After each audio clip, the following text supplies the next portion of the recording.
Coco, a strange woman has come into my home and this is happening. It's real talk with Coco. Come with me. Let's dive into the story. So this lady sent in her story and she said, Coco, I built with my husband from a safe content. I am from a very wealthy family, but my husband is from a very poor of the poorest family. When I wanted to get married to my husband, my parents declined, but I saw a future with him and I begged my parents and they accepted him.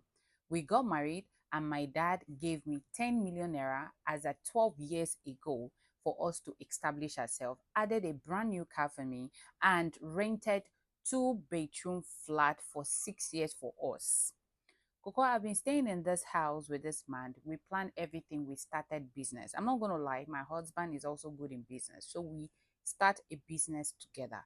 God bless us with this business and we establish. We started buying properties.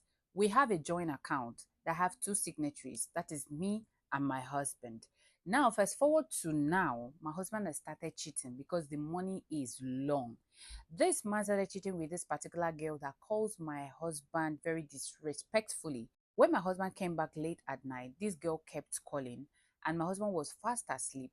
And I picked the call, and she hung up the call, and she sent a message without knowing that I know my husband's password, but my husband is not aware. When I opened the message, she says, "Oh, you have gone back to her, B. You don't want to pick my calls anymore. Anyway, tomorrow a transaction needs to be done. You know what I told you." So I said, "Oh, okay." I pretended as if I didn't see the message because often the time when my husband is having a conversation with this girl, he's going to clear all the chats. So I kept calm. The next day, my husband went out. I did not ask him anything, not only for him to call me from the bank and tell me that I should just talk to the bankers that they want to confirm for me that they want to push some money to a new supplier. We do businesses together. I know all our suppliers. So I now ask, which supplier is this one that I don't know anything about? He said that the friend just contacted the supplier and to him that it's going to be a good business.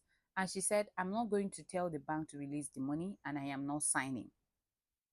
So it was a back and forth something, and he came back home, he was ranting and all of that. So this man wanted to move the sum of 50 million naira to this side chick to start up our own business. So I now asked him, you want to move 50 million naira?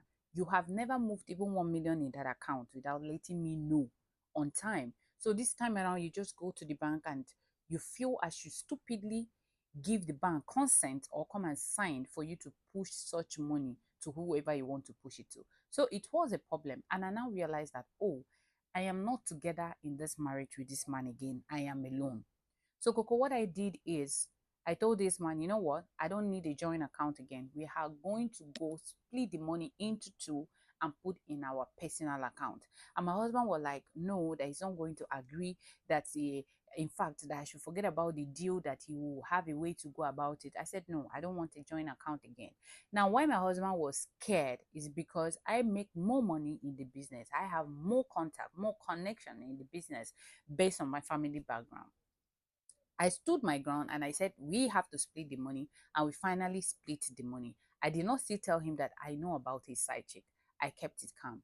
Because when we split the money, I told him that my business has to be different from his. So we are not going to do joint business again. We are splitting everything if he wants the marriage to continue.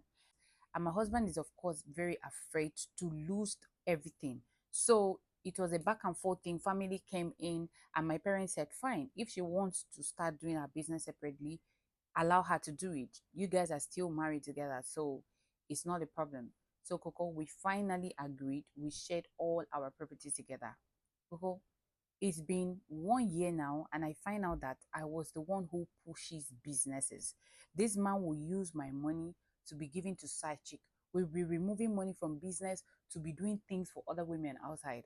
Now that he's handling his own business personally and I'm handling mine personally, my husband cannot boast of 10 million naira in his account. Sometimes I just looked at him and I laugh. All the things that I used to support him to do in the house, I don't do it again. He's carrying it alone because he is the head of the house. So let him do it alone. Recently, my husband came to me and started apologizing that he feels like that lady was using a juju on him, that he is very sorry that the lady has broken up with him and all of that. She said, Coco, I just looked at him. After he said everything, I said, I am not interested whether you are dating or you are breaking up. I'm not interested in anything. I just want us to handle our properties, our businesses, our finances separately. Anyhow you want to do yours is on you. She said, Coco, I am already planning of checking out of the marriage. The reason is because this man now cannot afford the high class girls again.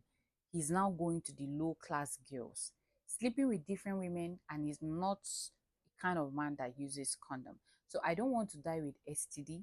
I want to move out with my two kids and go and do well for my life. And a man is the least thing on my mind because I am established.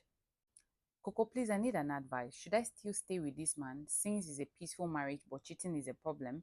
But I have been denying him of sex because I can never have sex raw with him again. So anytime he beg and beg and beg, we use condom because I don't want him to transfer any STD to my body.